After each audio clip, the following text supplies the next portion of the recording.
Johnny Carson's 7 guests who caught him completely off guard. The rule. Johnny Carson kept one rule for 30 years. He would not meet his guests before the show. Nothing backstage. Nothing during the commercial break. He said it on the air himself. He wanted it fresh. So every night he walked out there with no idea what was coming. 7 guests figured that out. One asked him a question about his own life he refused to answer on camera. And even though you're so well known, and you there's nothing don't you like still those people. get a little bit of you try to be real cool. Oh, yes, I'm sitting there saying, hello, Carrie. One lit something at the desk and told the audience it was heroin. Well, I want to leave anyway. No, I can tell you right now. I can tell you right now, this cop-out, you see, we got to fake him. I did it for one reason. I copped out. Because in California... It's not a joint. In California... No, it's not. It's heroin, Johnny. No, this is not a joint. No, it's not. No. It's not. Well, prove it. Here, I can prove it. You can smell that immediately. Look, I still got memory. Okay. You've been out here about 20, 30 minutes so far, haven't you? One was a ball player who could barely hit a curveball, and Carson kept inviting him back for 20 years. Well, it's that time again, World Series time, and your heart must quicken. Well, of course it is World Series time, and I guess, as I've said before, when the word baseball is mentioned, I guess my name would automatically come to your mind. Yes, Story 3 is the night the show went sideways so fast the control room had to step in. What the card said. Here is how the show actually worked, because almost nobody watching at home knew. I have not met my next guest. I'm looking forward to talking with him. His name is Frank Abagnale, and he had a short but illustrious career as a con man.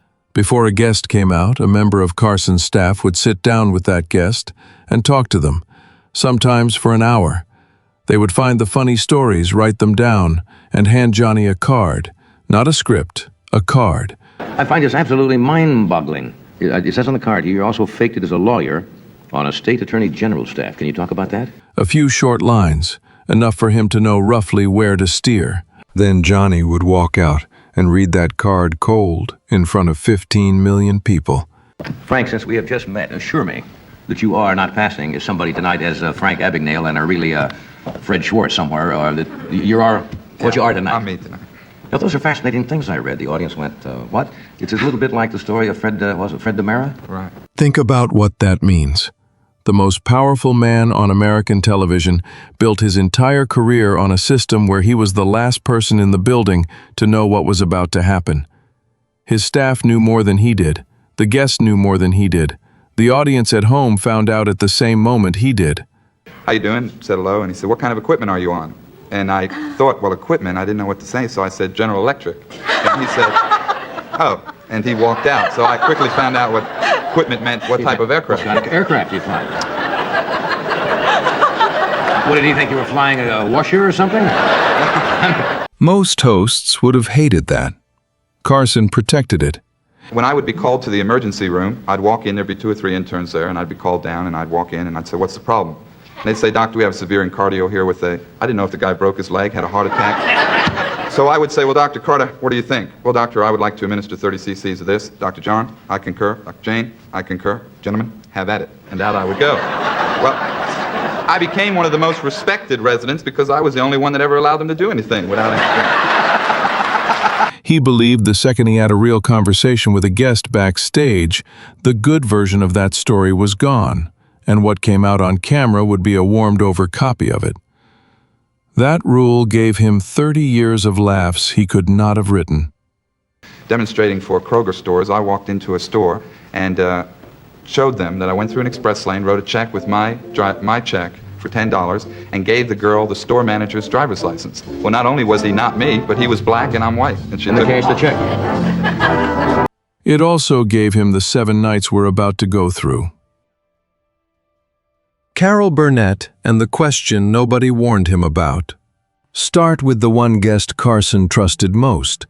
I'm always reluctant to introduce some people in the business. You know, sometimes you give extraordinary introductions to people. There are few people in the business that I can talk about like I can talk about this lady.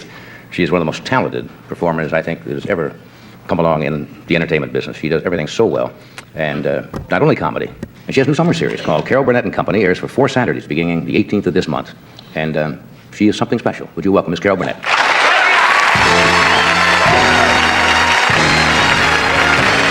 By the time Carol Burnett was sitting across from him regularly, she was already one of the biggest names in the country. How are you, Laura?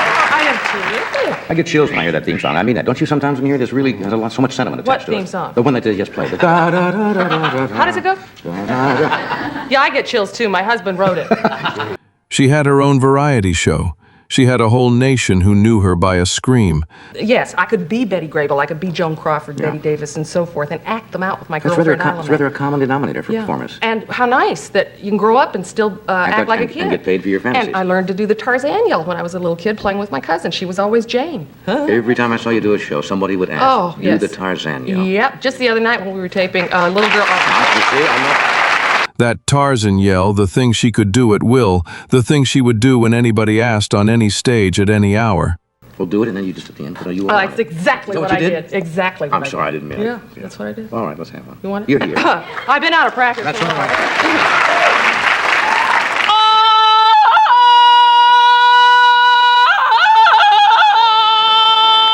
You all.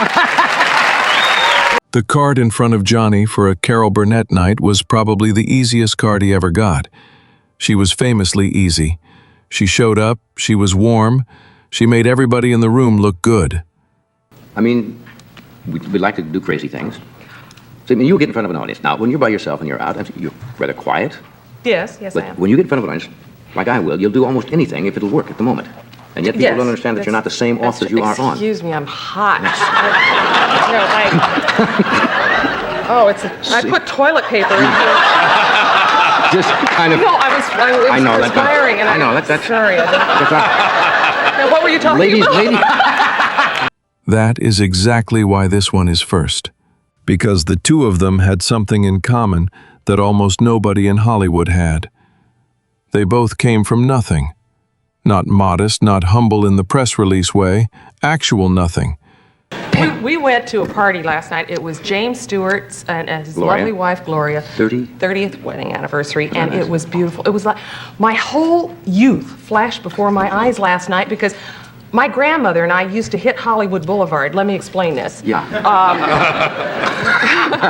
In the late 40s and early 50s, we went 4 movies a week, which were double features. I saw 8 movies a week. And last night, I was sitting there. Carol was raised largely by her grandmother in a single rented room. No, just a second. just Here, a minute. there must be something that goes back. I don't Either in know. a family, genetically somewhere, you found it. You have a great grandmother that's just, Well, my grandmother did was not have both oars in the water or Well, something. she It's had just- several oars in the water. Really? Yes, she was married 6 times. Your grandmother? My grandmother was. She only admitted to me that she was married 3 times, but she was married 6 times. And when she passed away, she left me some trunks that I was scared to death to open Yes. for quite a while There- because Johnny came out of small-town Nebraska doing card tricks for anybody who would sit still. And every so often, in the middle of a perfectly light conversation about a sketch or a costume, one of them would say something true about that. when I was little, though, I've been going all through school, and I was terribly quiet. I was an excellent student, very waspish, Oh, yes. And I think I shocked more people by going into show business. And at one time, I wanted to change my name. My middle name is Creighton, and I thought Carol Creighton would be just a great stage name. sounds like a good But name. I kept my real name, Carol Burnett, because I wanted Tommy Tracy to know if I was ever successful, because he was the boy I had a crush on for 6 years through junior high and high school. Watch what happens to Carson's face in those seconds. And I love my dad and James Stewart. They were the same person in a way. And then last night we were leaving, and I went up and hugged him, and he's, I've been looking for you. I want to dance with you. I put my purse down. Joe had to wait. We danced a whole set, and he was Does Jimmy talking dance to- any faster than he talks? No, he dances stutteringly. Because he was on the show the night before telling a poem, about Jimmy. That was It so was hysterical. great. Yeah. The man had a specific expression he used when a guest got close to something real about him. It was not a frown, it was a small stillness, and then a joke delivered fast to move the conversation somewhere safer. And even though you're so well known, and you there's nothing don't you like those still people. get a little bit of you try to be real cool. Oh, yes, I'm sitting there saying, hello, Carrie. Teri, first time I met him 3 years ago, I went, you know, and I said to him, literally, I couldn't say, he was so nice, and he said, you know, I watch your show every Saturday and so forth. I couldn't say thank you very much. I said, you are a credit to your profession. That is about the dumbest thing I've ever... Carol Burnett is the only guest on this list who could get him there and get away with it, because she was not trying to. She was not doing a bit. She was just a friend talking. Come over in, because Jimmy Cagney's going to be here. Oh. I said, Jimmy Cagney. We walked in, and Jimmy Cagney was sitting there. And he says, hello, kid, or something like that. He says, I catch you whenever I can. And I went, that's very good.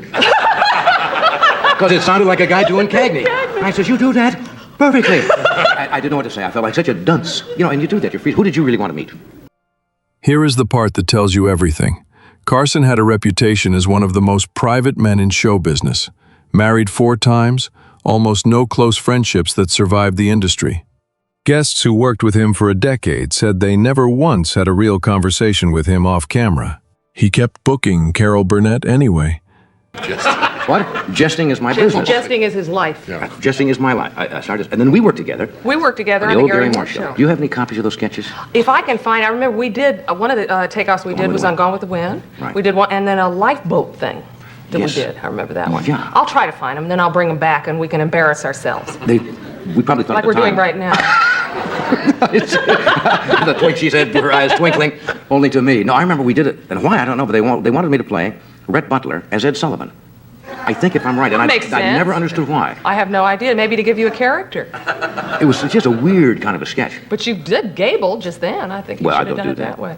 Coming up next, a guest who walked out with the opposite plan. He came on that show for years, and every single time his goal was to make Johnny Carson miserable.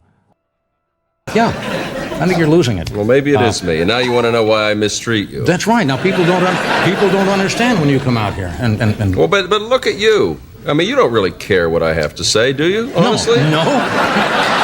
Charles Grodin and the Letters. Charles Grodin was a working actor with a serious resume. Films, theater respect from other actors. He should have been the most boring booking on this list. Instead, he invented something nobody had done before. Grodin figured out that a talk show is a piece of theater pretending not to be. The host asks a question he already knows the answer to. The guest tells a story he has already told twice that week. Everyone acts delighted, and the audience at home nods along and calls it a conversation. So Grodin decided to play the one character that breaks the whole machine. He played a man who did not want to be there. Then why would somebody buy this? I mean, you tell a lot of anecdotes I don't about know. your That's early why I have to years. come out here, for it. I have no idea why they should buy it. No, that's the thing that I'm most proud of that I've ever done in my entire career. Now we're getting something. All right, all right. He would come out looking mildly annoyed. He would answer questions like they were an imposition. He would accuse Johnny of not listening, of asking the wrong thing, of reading ahead on his own card. He would insult the show while sitting on it. Sometimes he would simply go quiet and let the silence sit there until it hurt. And Carson, who was working from a card that told him what Grodin's new movie was about, would have to improvise his way out of it every time. They're both movies. Neither one are great movies, so the analogy was comparing that. You don't understand it, do you? It's amazing. How long have you been on the air? Now here is the part that makes this the most interesting story in the whole video. It worked too well. People believed it. Regular viewers at home watching a man be rude to Johnny Carson in Johnny Carson's own house got genuinely angry. They wrote to the network. They wrote to Grodin. They write me and they call and they say, why does Charles Grodin treat you so shabbily? Doesn't he like you? What is it? I mean, you want to address that or speak to that question? They told him he was ungrateful that Carson had given him a platform, that he should apologize. They had no idea Carson was in on it. Because he was. Completely. The whole thing only functioned because Johnny understood the joke and played the straight man perfectly, the wounded patient host absorbing abuse. Two professionals running a con on the entire viewing public, and neither of them ever broke character to explain it. That is the strangest compliment in this video. Carson trusted this man enough to let him be the villain on his own show for years, knowing the audience would blame Grodin and not him. That's the thing I'm most proud of that I've ever done in my whole life. My whole life. 20 years of which I've spent with you out here on occasion. That's true. On occasion. Right. It's my longest standing relationship in life outside of my mother and my brother. But at least Grodin was pretending. The next guest came out and told Johnny Carson on live network television that he was holding heroin. It's not. It's heroin, Johnny. This is not a joint. No, it's not. It's No. not. What? Prove it. Here, I can prove You it. can smell that immediately. Look, I still got memory. Okay. Albert Brooks and The Night the Bit Went Too Far. In the early 70s, a very young comedian started showing up on that couch, and the staff never knew what to write on the card because what he did was not really comedy. Albert Brooks did comedy about comedy. Other comics came on and told jokes. Brooks came on and performed a man failing to tell jokes. He did an act where he played a hopelessly bad ventriloquist, a grown man whose lips moved so obviously that the entire premise collapsed in front of you, and who kept going anyway, wounded and determined. He did bits where the setup was longer than the payoff on purpose. He did routines where the joke was that there was no joke, and the audience's confusion was the actual material. Let me rephrase that and see if I can make it work.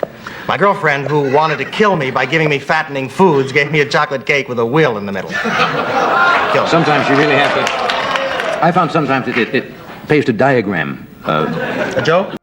Nothing about this should have worked on a mainstream talk show in 1973. You realize that 10 or 12 years ago, I can remember when we had the show in New York, believe it or not, if you would do a joke about marijuana, the networks would come in and say, I'm sorry, you can't do that, that's a pot joke, it's a grant, you cannot do it. Even joke about it. Much less you coming out like this, with the ersatz thing, and do that. Right. It was too clever, too cold, too aimed at people who thought about comedy for a living. Carson loved it.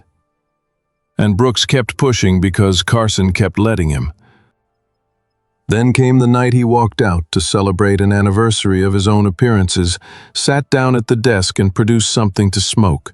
Take it right back. You know, Johnny, this is my 10th year on the show, and I brought something to celebrate.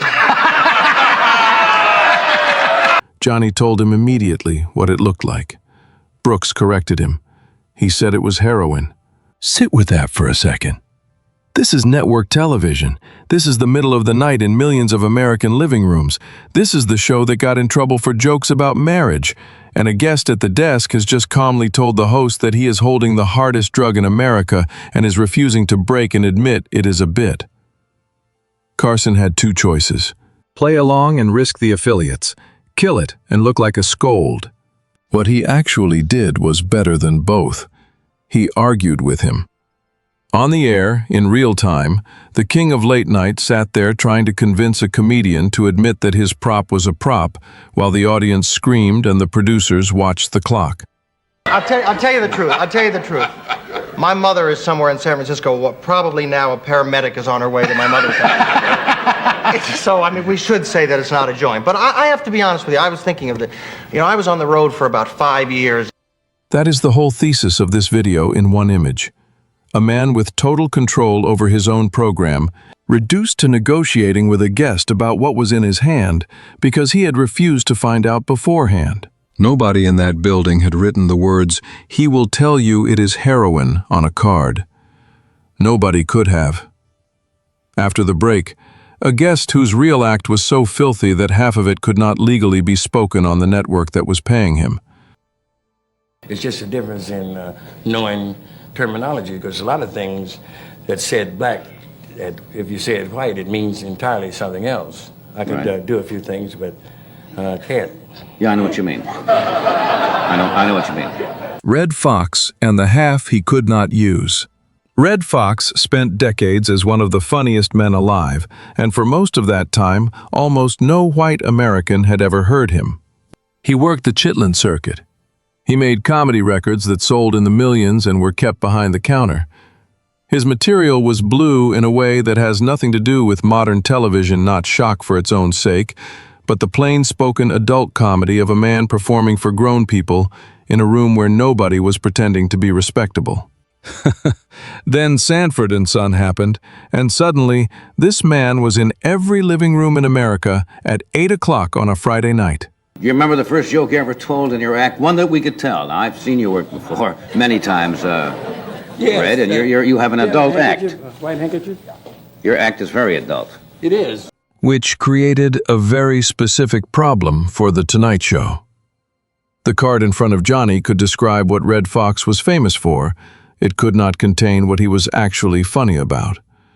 Roughly half of the man's life's work was unusable on the air, and everybody in the building knew it, including him. Yes. I thought this was one of our sponsors. No. Oh. Sponsored by Anything that's on this table, I sell back here, Red. Really? I wish you could sell this for me. No, just reach anywhere and just turn and point and read it. It's a joke with no dirty jokes in the whole This is not collection. set up, is it at all? I have not seen this. So watch what he does with that. He does not tell the forbidden jokes. He does something harder and smarter. He performs a man who is holding back. You haven't done your act for a long time, have you? No, I had some jokes written down, but I didn't want to tell them. Well, There's a couple about the dune buggy. No, it says, you put the velvet on a Volkswagen, somebody would think you were driving Kate Smith around.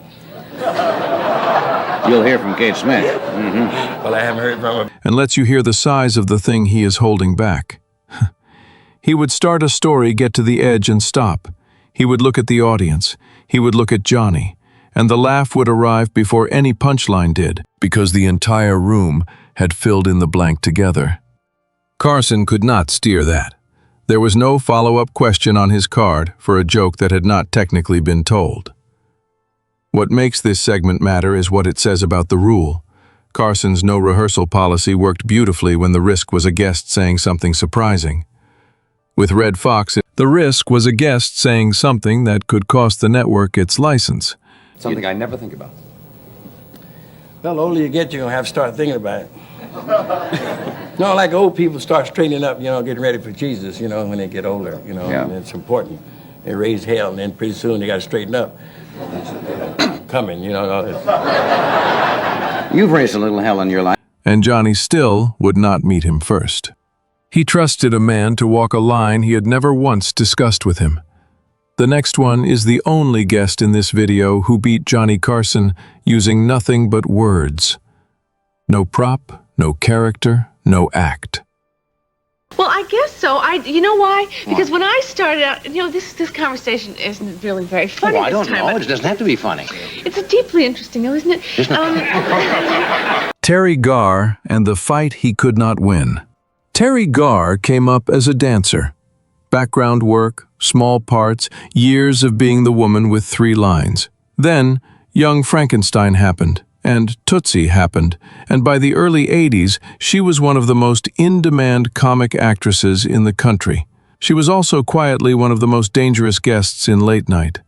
Here is what made her different from everybody else on this list. Grodin had a character.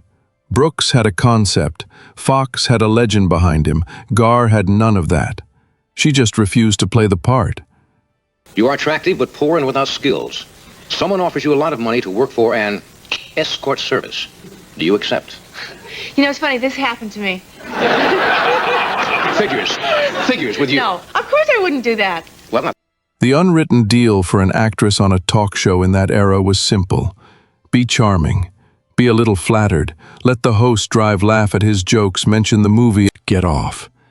Thousands of women did exactly that for decades, and nobody remembers a second of it. Teri Garr treated the questions as questions. If one was silly, she said it was silly. It's true. You're right. I'm very judgmental. Yeah. So I make judgments all the time. I go, oh, no, this is nonsense. I'm not dealing with this. And then, so I guess I shouldn't. Is that what this game teaches you? That you can't make judgments? I don't know. If Johnny teased her, she teased him back harder immediately with no wind-up. If he tried the charm, she looked at him like she could see the machinery. And Carson, who was extraordinarily good at this, could not get on top of it. What do you want to talk about? Anything at all? We got about 3 minutes here to just kick around. That's it? You mentioned somebody's pet, a dog, went to a dog psychiatrist. Do you have a dog? No pets. The thing about Johnny's interviewing style is that it depended on the guest wanting his approval. That was the engine. The guest performs, Johnny rewards the performance with a laugh, everyone is happy. Take away the wanting and the engine has nothing to push against. It's true. On the high wire at all times. More ways than one. You like to flirt on the edge, don't you? You just kind of just move along. You know? I do. Well, I'll never topple over, though. No. She did not need his approval. That is the whole story. The card in front of him would have said something about her new film. It could not have said, "This one is not going to let you win." Coming up, the guest who left the entire country arguing about whether they had just watched a comedian or watched a real man having a bad night, and that argument is still going. Treat me like a fool, treat me mean and cruel, but love me. Bring my faithful heart, tear it all apart, but love me. Andy Kaufman and the question with no answer. Andy Kaufman is where this gets genuinely strange. Most people knew him first as the sweet, hopeless foreign man with the tiny voice, the one who would begin an impression, fail at it in the saddest way, and then without warning turn into a perfect Elvis. That flip is one of the great moments in American comedy. The room realizes it has been set up, and the relief comes out as a roar. But that was the friendly version of what Kaufman did. The real work was something else. Kaufman did not do comedy about a subject. He did comedy about whether you were watching comedy at all. He would go on television and behave in a way that made the audience genuinely uncertain whether the person in front of them was performing or falling apart. He would let hostility build in a room and keep going. He would take a bit past the point where a bit is fun and hold it there. Now, last but not to be the least, I would like to imitate the Elvis Presley. Could I have my things? Thank you. All right, Elvis Presley. For a talk show, this is the ultimate problem, and it is exactly why he belongs in this video. Every other guest here could be described on a card. Actor plays annoyed. Comic does a ventriloquist bit. Actress will push back. Kaufman could not be described on a card because the entire value of what he did depended on nobody, including the host, being sure what it was. Came close to mine. Years ago, darling, I'll be oh, I was so lonely. And so here is the question this whole segment is built on, and I want you to hold it until the end. When Johnny Carson sat across from Andy Kaufman and looked confused, was he confused? There are two honest answers. One, Carson was a professional in his 20th year and had seen everything. He knew precisely what the young man was doing. He found it funny, and he played bewildered because bewildered is the correct straight man response, and playing it perfectly is what made the bit land. Two, he did not know, because he had made a rule 30 years earlier that he would never find out beforehand, and Kaufman was the one guest in television history specifically designed to exploit a man who had no information. Both are believable, and nothing in the tape settles it. Water, so if I run off the stage in the middle of the show, don't worry, I'll be right back.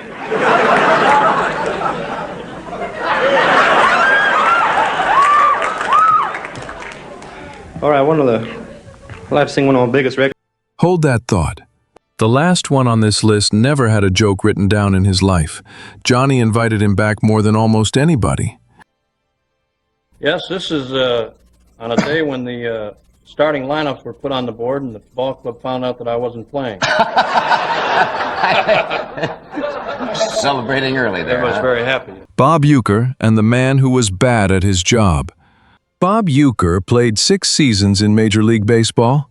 His career batting average was .200. In baseball, that number is not a slump. That number is the reason a man gets a job outside baseball. He was a backup catcher. He was on the roster of a World Series team and barely played. By any measure that mattered in the sport, he was the guy at the end of the bench. Then he sat down next to Johnny Carson and turned all of it into the single funniest thing anyone in that studio had heard. Right. 14 years. How many teams did you play with? I was with 4. Everybody wanted to take a chance on winning the pennant, of course, so... You kept going from team to team. Right. Okay. Uecker's entire act was the truth about his own failure. The strikeouts, the teams that were relieved to trade him, the seats so far from the field that he could not see the game. Remember when I talked about catching the knuckleball? Right. The easiest way to catch it was to wait until it stopped rolling and just pick it up. I see, and there it is on the ground. He never once positioned himself as a former athlete telling war stories from the top. He told the story from the bottom in detail with obvious affection for how bad he had been. Carson gave him a nickname, Mr. Baseball. Well, it's that time again, World Series time, and your heart must quicken. Well, of course it is World Series time, and I guess, as I've said before, when the word baseball is mentioned, I guess my name would automatically come to your mind. Yes, It was a joke, and it stuck so completely that the man carried it for the rest of his life, into a broadcasting career, into movies, into a Hall of Fame in the sport he could not hit in. Over 100 appearances on that show, more than most movie stars, more than most comedians who did this for a living. And here is why he closes this video. Every other guest on this list gave Johnny Carson a problem. Grodin gave him hostility. Brooks gave him chaos. Foxx gave him a censorship risk. Garr gave him a fight. Kaufman gave him a puzzle with no solution. Bob Uecker gave him nothing to manage at all. He was just a man who had failed at something, was completely at peace with it, and could describe it better than anyone. Or maybe my last time at bat, I'd look in the visitors' dugout and see all the guys sitting there with their street clothes on.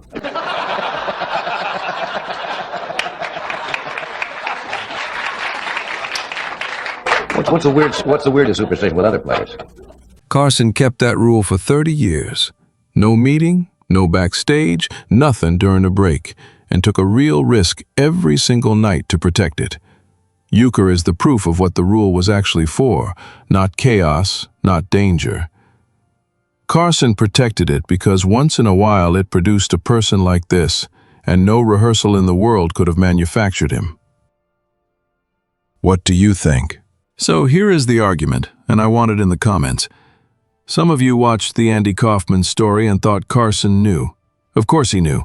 20 years in, nothing surprised that man, and playing baffled was the job. Others of you thought he had no idea, and that is precisely why it worked, because he had spent his whole career making sure he never knew anything in advance.